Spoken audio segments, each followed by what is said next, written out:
Yes friends, our next topic is displacement. हमारा next topic है displacement. Now what is displacement? Displacement is the shortest path or shortest distance between initial and final position of the object. I'm repeating. Displacement is the shortest distance between initial and final position of the object. फिर अब कैसे, क्या मतलब है इसका? देखो, जैसे हमने लास्ट टाइम एग्जांपल किया था, उसी से समझ के देखते हैं. एक ऑब्जेक्ट है ए से चला 5 kilometre, then 5 kilometre, B C, that point D, that is point E and that is point F. ये 5 किलोमीटर है, ये भी 5 किलोमीटर है, ये भी 5 किलोमीटर है, ये 10 किलोमीटर है और ये 5 किलोमीटर. ओके, अब इस केस में मुझे डिस्प्लेसमेंट निकालनी है. वो ए से चला था, एक से चला, देन ए से बी, बी से सी, सी से डी, डी से ई, ई टू एफ. अब वो एफ तक पहुंच गया. एफ तक पहुंचने में उसने कितना डिस्प्लेसमेंट ट्रैवल किया? डिस्टेंस तो कितना था इस केस में? 5, 15, 10, 25, 25 प्लस 3, 30. टोटल डिस्टेंस का कितना था? 30 किलोमीटर था.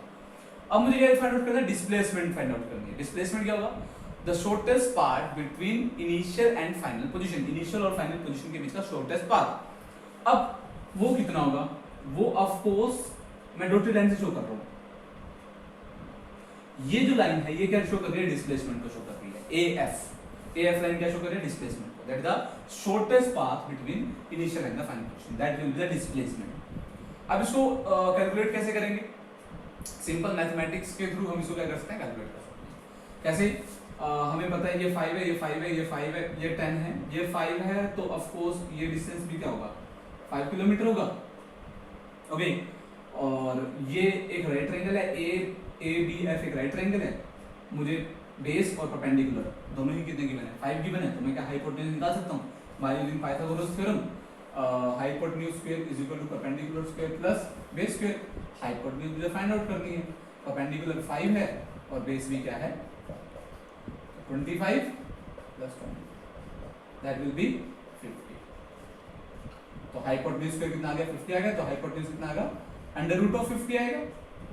अगर मैं इसको फैक्टराइज करूंगा तो फैक्टर क्या आएंगे इसके? 2 इंटू 5 इंटू 5 आएगा. 2 इंटू 5 इंटू 5, 5 का पेयर अंडर रूट से बाहर आ सकता है, तो 5 अंडर रूट 2. हाइपोटेन्यूज कितना आ गया? 5 under root 2 kilometre. It means ये जो डिस्टेंस होने वाला है एएफ, जो डिस्टेंस होने वाला है हाइपोटेन्यूज का, that will be 5 under root 2 kilometre. और यही क्या होगा? मेरी डिस्प्लेसमेंट. इनिशियल और फाइनल पाथ के बीच का शॉर्टेस्ट डिस्टेंस क्या होने वाला है? डिस्प्लेसमेंट. इतनी बात समझ आए? बहुत सिंपल सा टॉपिक था. अब बात करते हैं छोटे छोटे से और पॉइंट्स समझ लेते हैं इसके बारे में. जैसे हमने डिस्टेंस के बारे में समझे थे. डिस्टेंस क्या था? स्केलर क्वांटिटी में सिर्फ हमें क्या बताना था? मैग्नीट्यूड था. बट डिस्प्लेसमेंट क्या है? Displacement is a vector quantity. It means इसको डिफाइन करने के लिए हमें मैग्नीट्यूड भी डिफाइन करना पड़ेगा प्लस डायरेक्शन भी डिफाइन करनी पड़ेगी. जैसे अगर AF मेरा डिस्प्लेसमेंट है तो AF A to F उसकी डायरेक्शन भी है, इसकी डायरेक्शन भी है. तो इसका जो मैग्नीट्यूड है इसका 5 अंडर रूट 2 और इसकी डायरेक्शन है A to F. It means displacement को डिफाइन करने के लिए मुझे डायरेक्शन की भी जरूरत पड़ेगी. अगर डायरेक्शन भी होगी तो वो क्या बनेगी? Vector quantity. दैट्स व्हाई जो डिस्प्लेसमेंट क्या है? Vector quantity. ओके, ध्यान रखना, displacement is a vector quantity. हमने समझा था वेक्टर क्वांटिटीज और स्केलर क्वांटिटीज क्या होती है. इसके बाद नेक्स्ट पॉइंट पर आते हैं. It can be positive, negative और zero. Displacement can be positive, negative and zero. How? जो डिस्प्लेसमेंट है इस केस में पॉजिटिव है. जैसे इस केस में हमने कैलकुलेट किया है 5 root 2, that is positive. It can be negative. अगर एक ऑब्जेक्ट यहां से चला, बी पर गया, बी से वापस आया और अपने ही पॉइंट को क्रॉस करके रिवर्स डायरेक्शन में चला गया, तो उसकी जो डिस्प्लेसमेंट हो जाएगी वो नेगेटिव हो जाएगी. मतलब जिस डायरेक्शन में उसका एक्चुअल मोशन है, अगर वो उससे अपोजिट डायरेक्शन में चला जाता है, in that case displacement can be negative. Displacement can be negative and displacement can be zero also if object starting from A going to B then come again to point A. अगर A point पे दोबारा आता है तो उसका initial और final point same है.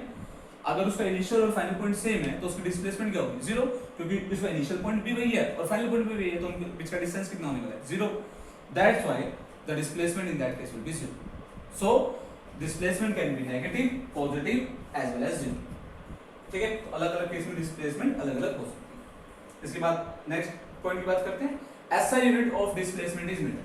Of course displacement भी क्या है, लेंथ है जिसको हम मेजर कर सकते हैं, डिस्टेंस भी लेंथ था, तो इसलिए डिस्टेंस और डिस्प्लेस दोनों की ही एसआई यूनिट क्या होती है, मीटर होती है। क्लियर? तो ये कुछ मेन हाइलाइट्स है डिस्प्लेसमेंट के बारे में।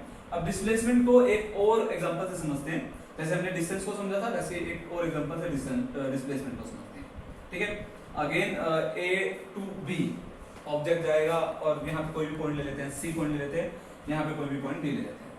तो जैसे हमने पहले समझा था कि ए से पहले ऑब्जेक्ट को हम ए से बी लेके जाएंगे, then B to C, then C to D, और हर एक केस में समझेंगे कि डिस्प्लेसमेंट कितनी होने वाली है। ठीक है, अगर ऑब्जेक्ट ए से बी तक जा रहा है, पोजीशन और डिस्प्लेसमेंट, इसकी बात करते हैं। पोजीशन और डिस्प्लेसमेंट बात है। अगर ऑब्जेक्ट ए से बी जा रहा है, ए टू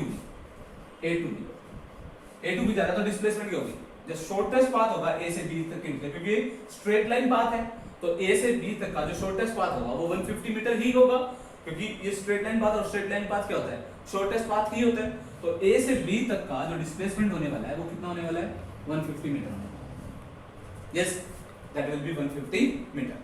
अब बात करते हैं, अगर ऑब्जेक्ट ए से बी गया, देन बी टू सी आ रहा है, बी टू सी, ए से बी गया, बी से सी पर आ गया। अब उसका ए से सी तक का शॉर्टेस्ट पाथ क्या होने वाला है, ए से सी तक का शॉर्टेस्ट पाथ कितना है, ऑफ कोर्स 90 है। हम 150 में वो ऐड नहीं करेंगे, क्योंकि हमने अब डिस्प्लेसमेंट के केस में इनिशियल और फाइनल पॉइंट के बीच का शॉर्टेस्ट पाथ देखना है, दैट इज 90। तो अगर ऑब्जेक्ट ए से बी जाता है और बी से सी जाता है, तो हम उस पूरे पाथ के लेंथ को कैलकुलेट करके ऐड नहीं करेंगे, हम सिर्फ इनिशियल और फाइनल पॉइंट के बीच का शॉर्टेस्ट पाथ देखने वाले हैं, दैट इज 90। तो यहाँ पर जो डिस्प्लेसमेंट होने वाली है वो कितनी होने वाली है, 90 मीटर। Easy concept. अब बात करते हैं, अगर वो ए से बी गया, देन बी से सी, देन सी से डी, अब वो डी पर आ गया। ठीक है, ए से बी गया, बी से सी गया, देन सी से डी गया। अब जो डिस्प्लेसमेंट होने वाली है वो कितनी होने वाली है, ऑफ कोर्स ए और डी के बीच का हम शॉर्टेस्ट पाथ देखेंगे, now that is only 40 metre. So A से डी, यानी ए से बी गया, बी से सी, देन सी से डी, इस केस में जो डिस्प्लेसमेंट होगा दैट विल बी 40, क्योंकि ए और डी के बीच का जो शॉर्टेस्ट डिस्टेंस है, शॉर्टेस्ट पाथ है, उसकी जो लेंथ है वो कितनी है, 40 मीटर है।